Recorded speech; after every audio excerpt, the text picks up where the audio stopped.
Greenpeace welcoming EU trade ministers with a demonstration in Brussels on Thursday.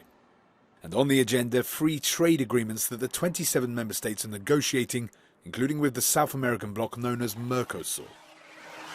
The talks were not limited to just that. They were also in town to discuss trade deals with India, Chile, Indonesia and Australia. It shows just how many agreements are under discussion but yet to be ratified. Some EU countries are now questioning the usefulness and added value of these agreements, which in some way is causing fatigue. Well, I think fatigue is a pretty good word for that. According to the French Minister for Foreign Trade, this tiredness can be explained more by the need to defend European interests.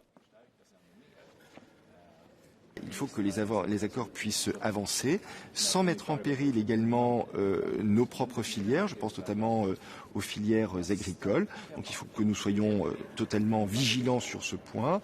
Et de ce point de vue-là, évidemment, c'est le temps qui passe à la négociation pour aboutir à des compromis qui soient acceptables, bien sûr, par les États, mais aussi par les opinions publiques.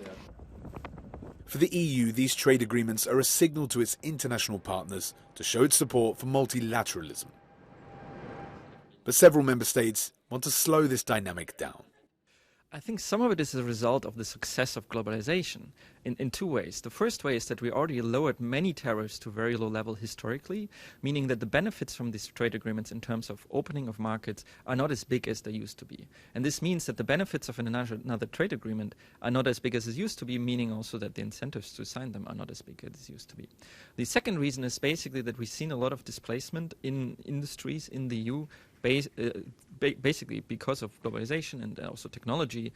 That meant that we have had a rise in inequality within the EU, and this had led to a backlash of many people concerned about this inequality against globalization and therefore also against trade agreements. So they've been long?